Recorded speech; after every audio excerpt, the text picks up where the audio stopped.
ان کے خیال والا زمانہ جس سے لازم آتا ہے اس صفت کا ہی انکار کر دیتے ہیں، تاکہ ان کا یہ قول کہ اللہ زمانے سے پاک ہے مستقیم رہے اور باقی رہے۔ سوال یہ ہے کہ کیا اہل حدیث بھی اللہ کے لیے زمان و مکان مانتے ہیں؟ تو بھائی اصل یہی ہے کہ اس طرح کی تعبیرات اہل حدیث اختیار ہی نہیں کرتے، لیکن ہاں یہ کہتے ہیں کہ مکان سے اور جہت سے کوئی اللہ کا علو، بلندی، عرش پر مستوی ہونا سمجھتا ہے تو اس سمجھ کو اہل حدیث مانتے ہیں، اس فہم کو مانتے ہیں۔ اسی طرح زمانے کا مطلب اگر کوئی یہ سمجھتا ہے کہ اللہ جب چاہے کرتا ہے، وہ فعال لما یرید ہے، وہ کچھ نہ کچھ کرتا رہتا ہے، کوئی فعل پہلے ہے کوئی فعل بعد میں ہے، تو یہ فہم اور یہ سمجھ ہم مانتے ہیں، ہم جو ہے اس کو تسلیم کرتے ہیں اور مانتے ہیں۔ اس سے آگے کی بات میں کرنا چاہ رہا تھا، لیکن اپنے بعض احباب سے مشورہ کیا تو یہ ہوا کہ عوام الناس کے لیے یہ گفتگو اس سے زیادہ کہ متحمل نہیں ہو سکتی، تو میں یہاں پہ اس گفتگو کو ختم کر رہا ہوں ایک بات عرض کرتے ہوئے کہ بلا زمان اور مکان والا جو عقیدہ ہے اس کی نسبت بطور خاص بلا زمان والا جو عقیدہ ہے اس کی نسبت بعض حضرات نے ائمہ سلف کی طرف بھی کیا ہے، امام مالک کی طرف بھی کیا ہے، تو یہ نسبت جھوٹی ہے، یہ غلط ہے، قطعی باطل ہے۔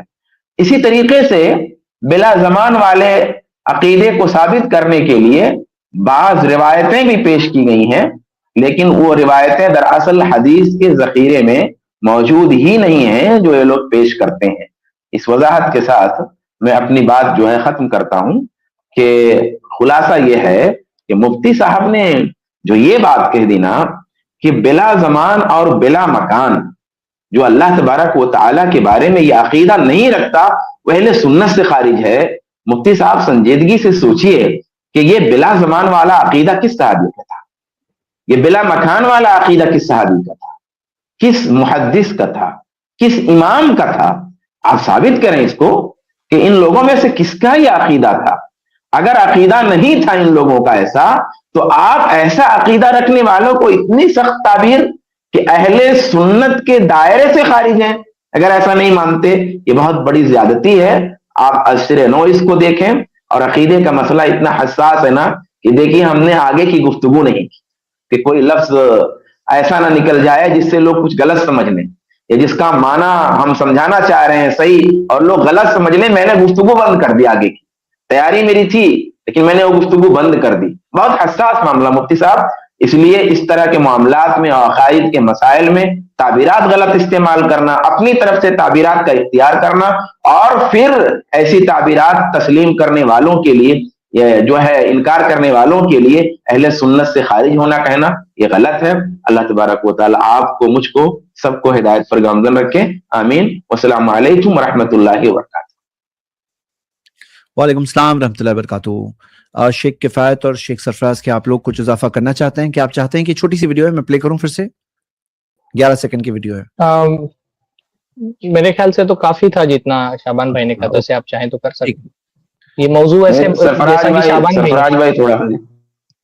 شعبان بھائی نے اصل میں کہا نا کہ یہ موضوع بہت حساس قسم کا موضوع ہے اور اس پر ایک عوامی حوالے سے بہت زیادہ گفتگو کرنے سے ہوتا یہ ہے نا اصل میں کہ زمان کا جو تصور ہمارے ذہن میں ہوتا ہے ہم چیزوں کو اسی تصور کے ساتھ سمجھتے ہیں۔ تو جو تسلسل والا معاملہ ہے کہ اللہ تعالیٰ کے ذات اور اللہ تعالیٰ کی صفات ہمیشہ سے ان کا کوئی آغاز نہیں ہے۔ اب ہم کو کیونکہ ایسی چیزوں کا تجربہ نہیں، ہم نے ہر چیز کو دنیا کے اندر زمان کے دائرے میں ہی دیکھا ہے کہ جس کا آغاز ہوتا ہے اور جس کا انجام ہوتا ہے۔ تو جب ہم کسی ایسی ذات کے بارے میں بات کر رہے ہوتے ہیں جس کا کوئی آغاز نہیں ہے تو پورے طور پہ ہمارے ذہن کو ایسی چیز کو سمجھنا دشوار ہو جاتا ہے کہ جس کا کوئی آغاز ہی نہیں ہے۔ تو اتنی سی بات تھی، اسی لیے میں نے شعبان بھائی کو بھی یہی بات کہی کہ یہ ذرا سا تسلسل والا موضوع بہت علمی قسم کا موضوع ہے اور بہت عوامی سطح پر اس کو چھیڑنے کے بجائے سادگی کے ساتھ جو سلف کے یہاں پر آپ کو سادگی ملتی ہے عقیدے کی وہی زیادہ بہتر ہوتی ہے، اور وہ سادگی یہی ہے کہ اللہ کی ذات ہمیشہ سے ہے تو اللہ تعالیٰ کے صفات بھی ہمیشہ سے ہیں، اور اللہ کے صفات ہمیشہ سے ہیں تو جو اللہ تعالیٰ کے افعال ہے وہ بھی ہمیشہ سے ہیں۔ تخلیق بھی اللہ تعالیٰ کا ایک عمل ہے اور اللہ تعالیٰ ہمیشہ سے تخلیق کرتا آ رہا ہے، ہمیشہ سے تخلیق کرتا رہے گا۔ اگر ہم یہ مان سکتے ہیں کہ اللہ تعالیٰ ہمیشہ تخلیق کرے گا اور اس سے اللہ تعالیٰ کی ذات میں کوئی عیب نہیں آ رہا، تو یہ ماننے میں بھی کوئی حرج کی بات نہیں ہونی چاہیے کہ اللہ تعالیٰ ہمیشہ سے تخلیق کر رہا ہے، اس میں بھی کوئی حرج نہیں ہونا چاہیے۔ باقی شیخ کفایت کچھ اضافہ کرنا چاہیں تو کافی ٹھیک ہے ہے کافی ہاں کافی اوکے بارک اللہ فیک چلیے تو ہم بالکل درست بات فرمائے شیخ شعبان بیدار حفظ اللہ نے. ہمارے یہ احباب دیکھے جب لا مکان لا زمان لا مکان کہتے ہیں تو ان کا مفہوم یہی ہوتا ہے, کیونکہ جب استواء علی العرش کی بات کرتے ہیں تو یہ وہاں پہ یہ کہتے ہیں یہ آیات جو ہے وہ متشابہات میں سے ہے, اس کا معنی نہیں معلوم. تو استواء کا جو ظاہری معنی ہے اس کا انکار کرتے ہیں. تو لا زمان و لا مکان کا کہنے کا مطلب ہی یہی ہوتا ہے, وہ جو اللہ کا عرش کے اوپر جو علو ہے وہ استواء ہے اس کی تعویل کرتے ہیں.